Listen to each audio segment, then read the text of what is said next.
कहानी की शुरुआत होती है लगभग रात के 3:30 बजे, जब एक हाई सिक्योरिटी वाला ट्रक लॉस एंजल्स की एक डोनट्स की दुकान के बाहर रुका और 2 सिक्योरिटी गार्ड दुकान के अंदर गए। एक कार और एक एसयूवी ने ट्रक का रास्ता ब्लॉक कर दिया और इनमें से कुछ गुंडे बॉडी आर्मर और गैस मास्क पहनकर उतरे। इन गुंडों के पास जबरदस्त बंदूकें भी थी। जैसे ही गार्ड्स बाहर आए, इन गुंडों ने बंदूकें गार्ड्स के ऊपर तान दी। ट्रक ड्राइवर ने तभी लॉस एंजल्स पुलिस को खबर दी कि कुछ गुंडे उन्हें घेरे हुए हैं और उनके पास बड़ी बड़ी बंदूकें हैं। एक गार्ड ने बड़ी चालाकी से अपनी बंदूक निकालने की कोशिश की, लेकिन एक गुंडे ने उस पर गोली चला दी और फिर दूसरे गुंडे ने ट्रक ड्राइवर को मार डाला। इन गुंडों ने ट्रक के दरवाजे को खोलकर एक दूसरे गार्ड को बाहर निकाला। इतनी देर में पुलिस भी वहां आ गई। दोनों तरफ से गोलीबारी शुरू हुई, लेकिन इन गुंडों की असॉल्ट राइफल्स के सामने पुलिस की नॉर्मल बंदूकें क्या ही कर पाती। 4 पुलिस वाले और एक गुंडा इस गोलीबारी में मारे गए और फिर जल्द ही गुंडे ट्रक को लेकर फरार हो गए। वो लोग इस ट्रक को एक गोदाम में ले गए। गैंग के लीडर रे ने बॉस को खूब डांटा क्योंकि उसने सिक्योरिटी गार्ड पर गोली चलाई थी। रे ने गैंग के बाकी लोगों से कहा कि ट्रक की बिगड़ी हालत को ठीक करना होगा। जैसे ही रे ने ट्रक का दरवाजा खोला, एंसन ने रे से पूछा कि क्या वो ठीक है। तब रे ने जवाब दिया कि हमने 4 पुलिस वालों को मारा है। पुलिस हमें कुत्तों की तरह ढूंढ रही होगी। डिटेक्टिव निक ओब्रायन इस दुर्घटना वाली जगह पर पहुंचा और फिर एली शेरिफ डिपार्टमेंट के अफसरों के पास गया जो उस गुंडे की लाश के पास खड़े थे। पुलिस वालों को ये समझ नहीं आ रहा था कि आखिर वो लोग खाली ट्रक को लेकर क्यों चले गए। इस पर निक ने कहा कि जरूर इसके पीछे उनका कोई प्लान है। कुछ दूरी पर सड़क के दूसरी तरफ से बॉस को इस मीटिंग की तस्वीरें खींच रहा था। वापस जाकर बॉस को ने रे को तस्वीरें दिखाई और उसने निक की तस्वीर दिखाते हुए कहा कि ये इस घटना का इंचार्ज है। रे ने अपने साथियों को बताया कि निक मेजर क्राइम्स डिवीजन का हेड है। डॉनी, जिसने पिछली रात ट्रक चलाया था, निक की तस्वीर देखकर वहां से चला गया। निक और उसके साथी अफसर इस केस की छानबीन कर रहे थे। वो इस नतीजे पर पहुंचे कि ये किसी अंदर के आदमी का काम है, वरना उन्हें कैसे पता चलता कि ये ट्रक जो है 3:30 बजे यहाँ पर आएगा। उन्हें शक था कि इस कांड के पीछे रे का हाथ है, जो 8 महीने पहले ही पैरोल पर रिहा हुआ था। डॉनी रात को बारटेंडर का काम करता था। तभी उसने देखा कि फेडरल रिजर्व बैंक में काम करने वाला एक आदमी अपनी आईडी बार में ही भूल गया। उसने ये आईडी कैश रजिस्टर में डाल दी और मैक के पास गया, जो कि रे की गैंग का ही एक आदमी है। निक भी इसी बार में बैठा था और वो डॉनी से कुछ सवाल जवाब करने लगा। डॉनी ने कहा कि मुझे नहीं पता यहाँ कौन आता है कौन नहीं। क्रिमिनल से लेकर पुलिस वाले तक यहाँ कोई भी आ सकता है। ये बार सबके लिए है। इस पर डॉनी ने हामी भरी। जब डॉनी की इस बार में शिफ्ट खत्म हुई और वो जाने लगा तो निक ने उसकी गाड़ी का शीशा खटखटाया और डॉनी को बेहोश कर दिया। जब डॉनी की आंख खुली तो वो एक अनजान जगह पर था। डॉनी जब बेडरूम से बाहर गया तो वहां निक की टीम और 4 औरतें थी। निक ने डॉनी को एक सीक्सन दैती के एक सीक्सिंग गाड़ी का सीट और कर गया तो वहां निक की टीम और 4 औरतें थी। सीसीटीवी से निकाली हुई फोटो दिखाई जिसमें वो रे से मिल रहा है। डिटेक्टिव गस ने कहा कि हमें तुम्हारा पूरा कच्चा चिट्ठा पता है। एक बार तुम गाड़ी चुराकर भागने के लिए अरेस्ट हो चुके हो, कुछ लोगों का खून करने की कोशिश के जुर्म में भी जेल जा चुके हो और कैलिफोर्निया में आज तक सबसे तेज गाड़ी भगाने का चालान भी तूने ही भरा है। गस ने उसे समझाया कि तुम्हारी सिर्फ एक गलती तुम्हें सालों तक जेल में वापस फेंक सकती है। डॉनी ने उन्हें समझाने की कोशिश की कि प्लीज सर, मैं सिर्फ रे से एक आधी बार मिला हूँ, उसके अलावा मैं कुछ नहीं जानता। निक ने अपनी बाजू पर बना एक टैटू डॉनी को दिखाया जिस पर रेगुलेटर लिखा था। निक ने पूछा कि इसका मतलब जानता है तुम? पुलिस वालों की एक गैंग है जिसका नाम है क्लिक। मैं उसका हिस्सा हूँ। ये गैंग नियमों में विश्वास नहीं करती, अपराधियों को सुधरने का मौका नहीं देती, सीधा गोलियां उतारती है उनके अंदर। निक ने अब डॉनी से सीधा पूछा कि तेरे जैसा डरपोक आदमी ऐसी खतरनाक गैंग के साथ क्या कर रहा है? डॉनी ने कहा कि सर, मैं उनका सिर्फ ड्राइवर हूँ, मुझे चोरों की गैंग के ऑपरेशन के बारे में कुछ नहीं पता। निक ने डॉनी से कहा कि उनके साथ कांटेक्ट में रहना और जब मैं फोन करूंगा तो उठाएगा, तू समझा, वरना तुझे उठा लूंगा मैं। उधर उसे गुंडों की गैंग ने लॉस एंजल्स के फेडरल रिजर्व बैंक पर नजर रखी हुई थी। रे ने बताया कि ये इकलौता ऐसा बैंक है जहां आज तक कभी चोरी नहीं हो पाई। रे ने बताया कि यहाँ का सिक्योरिटी सिस्टम इतना जबरदस्त है कि यहाँ पर 53 बार चोरी की कोशिश हो चुकी है, लेकिन कोई एक बार भी कामयाब नहीं हुआ और इसीलिए रे चाहता है कि वो लोग यहाँ चोरी करें। वहाँ पुलिस डिपार्टमेंट की टीम भी मौजूद थी।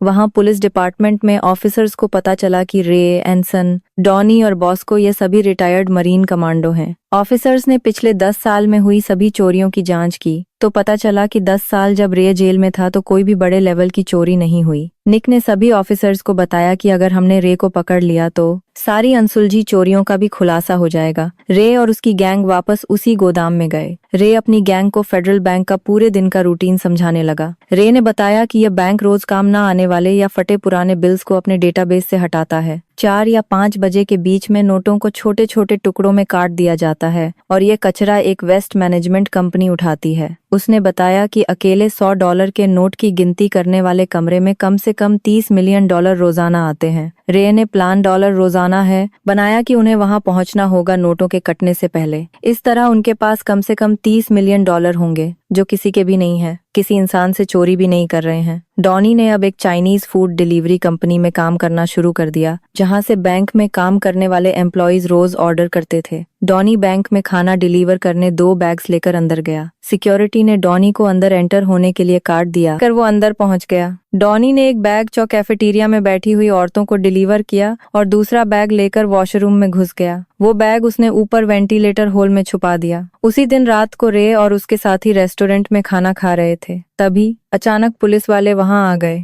निक रे की टेबल की तरफ बढ़ा और डॉनी से बात की, ये दिखाते हुए कि डॉनी तो उसे जिम में मिला है। वापस गोदाम में जाकर रे को डॉनी पर शक हुआ कि कहीं वो पुलिस वाला तो नहीं है। डॉनी ने मना कर दिया, लेकिन रे ने गन तानकर दोबारा पूछा कि वो निक को कैसे जानता है। डॉनी ने सच सच बता दिया कि निक को रामे कोराकर ने उसे पकड़ लिया था और वो जानता है तुम सबके बारे में। इसके बाद डॉनी कभी उससे नहीं मिला। रे ने उसका भरोसा कर लिया और उसने डॉनी को निक तक एक बात पहुंचाने के लिए कहा कि चोरी इस फ्राइडे को होने वाली है। डॉनी निक से एक सूट की दुकान में मिला और इनेली मिलिया बराह और बात की कहा कि फ्राइडे को। निक ने पूछा कि तुम लोग रेस्टोरेंट में क्या कर रहे थे, पर डॉनी ने बात को बदलते हुए कहा कि चोरी इस फ्राइडे को होने वाली है, लेकिन उसे ये नहीं पता कहाँ पर। अब निक उस क्लब में पहुंचा जहां रे की गर्लफ्रेंड काम करती है और शो देखने लगा। रे की गर्लफ्रेंड स्टेज से उतरकर निक के पास आई और उसके कान में कुछ कहा, जिसके बाद वो दोनों उस लड़की के घर पहुंच गए। अगली सुबह जब रे वहां आया, उसकी गर्लफ्रेंड लिविंग रूम से भागी और अंदर से निक शर्टलेस बाहर आया। वो दोनों एक दूसरे को घूर रहे थे और फिर दोनों की ही नजर टेबल पर रखी बंदूक पर पड़ी। निक ने रे को आंखों से बंदूक उठाने का इशारा किया, लेकिन रे उसके जाल में नहीं फंसा, बल्कि वो निक के सामने से गुजरकर बेडरूम में गया और दरवाजा बंद कर लिया। इसके बाद निक ने अपनी गाड़ी में पहुंचकर अपने साथी को फोन किया और चोरी की अगली लोकेशन का पता बताया जो उसे रे की गर्लफ्रेंड से पता चली थी। बाद में रे की गर्लफ्रेंड ने उसे बताया कि तुमने जो कहा था मैंने कर दिया। अब चोरी का दिन आ गया और पुलिस वाले बैंक पर नजर रखे हुए थे। तभी एक वैन पार्किंग में आकर रुकी। रे और उसकी gang bullet proof jacket, mask और असॉल्ट राइफल्स लेकर पहुंचे। उन्होंने बैंक में घुसते ही सिक्योरिटी कैमरा पर गोली दाग दी और सभी को नीचे बैठने का ऑर्डर दिया। गैंग ने सबके फोन्स लेकर उनके हाथ बांध दिए और साथ ही सबके सिर बैग्स में डाल दिए। रे ने बैंक मैनेजर को कहा कि पुलिस को फोन मिलाओ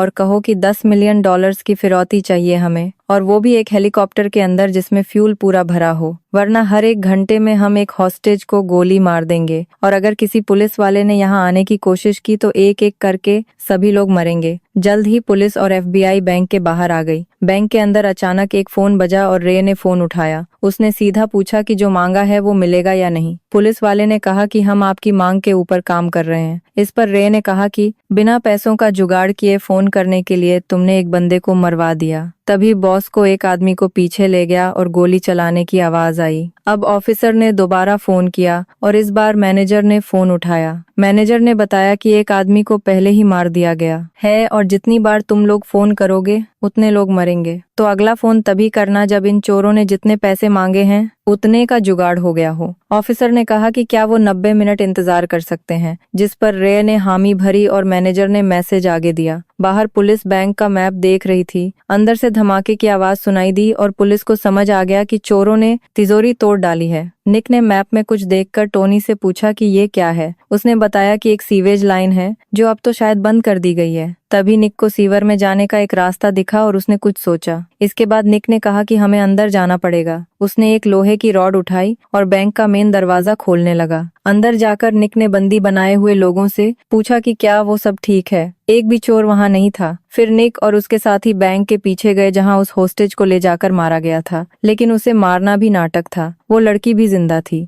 जल्द ही उन्हें एक खड्डा दिखा जो कि सीवेज लाइन से जुड़ा हुआ था, यानी चोर वहां से भाग गए। निक भी सीवेज होल में उनका पीछा करते हुए घुस गया। मैक ने बैंक में अलामीडा सिक्योरिटी कंपनी का ऑफिसर बनकर फोन किया। उसने कहा कि हमारा ट्रक सिर्फ 2 मिनट दूर है, अभी आता ही होगा, तो गेट खुलवा देना। रे और एनिसन बिल्कुल अलामीडा के गार्ड्स के कपड़े पहनकर शुरुआत में चुराए हुए ट्रक को लेकर डिलीवरी लेने गए। उन्होंने इस ट्रक के ऊपर पेंट करवा दिया था, थोड़ा बहुत डिजाइन बदल दिया था ताकि ये बिल्कुल ओरिजिनल ट्रक जैसा लगे। इनसे के बासन टीसी बदल दिया था। दोनों ने ट्रक को बैंक के सिक्योरिटी गेट पर रोका और अपनी आईडी फेडरल रिजर्व बैंक के ऑफिसर को दिखाई जो उस वक्त ड्यूटी पर था। आईडी बिल्कुल असली लग रही थी। साथ ही उन्हें फोन पर बता दिया गया था कि ट्रक आने वाला है, इसीलिए गार्ड ने ज्यादा शक न करते हुए उन्हें अंदर जाने दिया। इन दोनों ने ट्रक और में अंदर में तो लगा था के पिछले हिस्से से 2 नोटों से भरे हुए बक्से निकाले और उन्हें नोटों की गिनती करने वाले फ्लोर पर ले गए। ऐसे गिनने वालों ने इन टब्स को 100 के नोट गिनने वाले कमरे में डाल दिया, जबकि रे और एनसन वेटिंग रूम में चले गए। बॉस को बैंक के नीचे वाली सुरंग में था। उसे रेडियो पर रे ने बताया कि डॉनी काउंटिंग रूम में पहुंच चुका है। बॉस को ने पावर ग्रिड में एक स्विच दबाया जिससे पूरे बैंक की बिजली धीमी हो गई। इससे न सिर्फ बैंक की नोट काटने वाली मशीन बंद हो गई, बाकी 100 के नोटों की गिनती करने वाले कमरे के कैमरे और मोशन सेंसर भी बंद हो गए।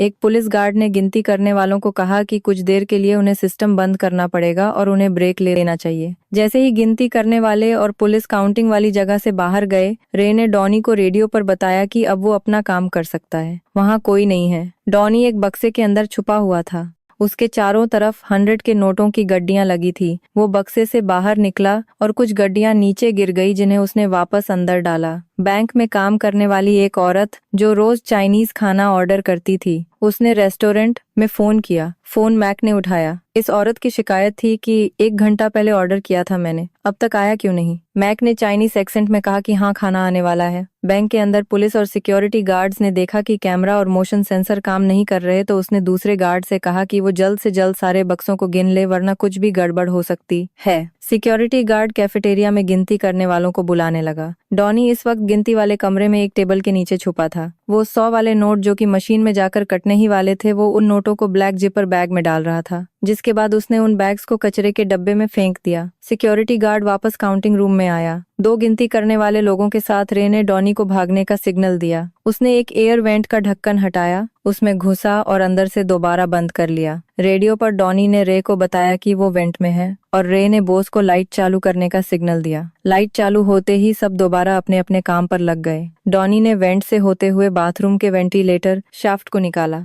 जो खाना उसने पहले से वहां छोड़ा हुआ था वो उठाया और बिल्डिंग में घूमने के लिए उसने उसी एक्सेस कार्ड का इस्तेमाल किया जो बैंक में काम करने वाला आदमी बार में छोड़ गया था। उस औरत को डॉनी ने खाना डिलीवर किया और फिर बिल्डिंग से निकल गया। दूसरी तरफ डॉनी के कुछ दोस्त बैंक से कचरा उठाने का काम कर रहे थे। उन दोनों को एक ही कंपनी के नाम के 2 अलग अलग ट्रक्स में भेजा गया। ये सब कुछ प्लान किया गया था। ये दोनों एक चौराहे पर रुके और दोनों ने सर हिलाकर इशारा किया। बैंक की बेसमेंट में एलेक्सी ने कचरा अपनी गाड़ी से उठाया। दूसरी तरफ रे और एनसन अपना सिक्योरिटी ट्रक लेकर बैंक से बाहर आ गए। बॉस को एक कचरा ले जाने वाले ट्रक का पीछा कर रहा था और उसने रे को अपनी लोकेशन बताई। जल्द ही रे कचरा ले जाने वाले ट्रक तक पहुंच गया और उसे आगे से रोका। वहीं बॉस को इस ट्रक को पीछे से रोका। बॉस को ड्राइवर की तरफ भागा और उसे बंदूक दिखाकर बाहर निकलने को कहा। बॉस को ट्रक में बैठकर उसे ले गया और बाकी गैंग उसे फॉलो करने लगी। उधर निक पूरे शहर में रे और उसकी गैंग को ढूंढ रहा था। तभी उसे डॉनी रास्ते में दिखा।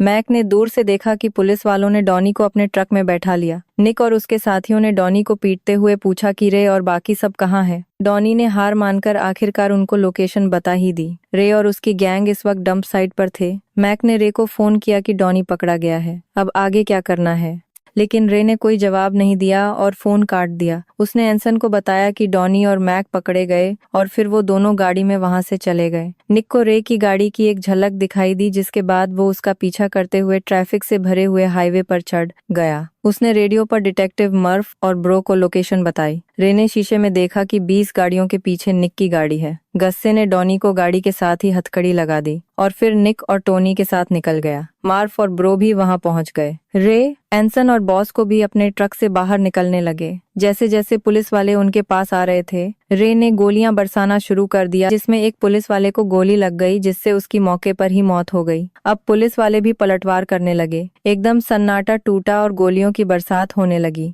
दोनों तरफ से गोलियां गाड़ियों को चीरते हुए जा रही थी। बॉस को गर्दन पर गोली लगी। बाद रे ने पलटवार करते हुए उस पुलिस वाले के घुटने पर गोली दाग दी। रे और एंसन सड़क पर भागने लगे और निक उनके पीछे था। निक के साथ ही पुलिस वाले ने बढ़िया निशाना लगाते हुए एंसन को ढेर कर दिया। रे भागते हुए अब एक गली में घुस गया और निक बिल्कुल उसके पीछे था। निक ने रे पर गोली चलाई, जिससे वो बुरी तरह घायल हो गया। रे किसी तरह अपनी बंदूक को रीलोड करने की कोशिश कर रहा था। बड़ी मुश्किल से उसने बंदूक को रीलोड किया और किसी तरह अपने पैरों पर खड़ा हुआ वो निक पर गोलियां चलाते हुए उसकी तरफ बढ़ने लगा। निक ने अपनी बंदूक रीलोड की और रे की छाती पर गोली चला दी। रे नीचे गिर गया और किसी तरह रेंगते हुए कार के पीछे छुपा और अपनी जैकेट से गोलियों से भरी एक मैगजीन निकाली। उसकी गोलियां खत्म हो चुकी थी, लेकिन फिर भी वो अपने पैरों पर खड़ा हुआ और अपनी खाली बंदूक निक की तरफ तान दी। निक ने ना चाहते हुए भी खुद को बचाने के लिए रे पर गोली चला दी। उसे ये थोड़ी पता था कि रे के पास गोलियां नहीं है। जब निक वापस अपनी गाड़ी के पास गया तो डॉनी वहां से भाग चुका था। निक और गस ने रे की गाड़ी से काले बैग्स निकाले और देखा कि उनमें तो नोटों के टुकड़े थे, पूरे नोट नहीं। निक उस बार में गया जहां डॉनी काम करता था और उसका पता पूछा। मालिक ने बताया कि डॉनी तो 2 दिन पहले नौकरी छोड़ गया। वो बाहर में बैठा ही था कि तभी वहां बैंक के 2 एम्प्लॉयज आए, जिनके गले में बैंक के एक्सेस कार्ड से उसने दीवार पर लगी फुटबॉल टीम की तस्वीर को ध्यान से देखा, जिसमें डॉनी अपने कुछ दोस्तों के साथ बैठा था। निक जैसे ही बाहर से बाहर निकला तो उसे बैंक दिखा। वो समझ गया कि इस पूरी गेम का मास्टरमाइंड सिर्फ डॉनी था। आखिर में हमने देखा कि डॉनी लंदन के एक बार में बारटेंडर का काम कर रहा था। उसके वो दोस्त जिन्होंने कूड़े वाला बनके पूरी गेम घुमाई थी, वो भी उसके साथ ही बैठे थे। डॉनी ने पहले ही रे और उसकी गैंग को धोखा देने का प्लान बना रखा था। इसी वजह से उसके दोस्त 2 बिल्कुल एक जैसे दिखने वाले कूड़े के ट्रक्स घुमा रहे थे, एक जिसमें कटे हुए नोटों का चूरा था और दूसरे में असली 100 के नोट यानी 30 मिलियन थे। पता चलता है कि डॉनी ने बैग से पैसे निकालकर टायरों में भरकर पनामा भेज दिए थे और अब वो लंदन में किसी दूसरी चोरी का प्लान बना रहा था। अगर तुमने सब्सक्राइब नहीं किया है तो सब्सक्राइब करके जाना। मिलते हैं अगली वीडियो में।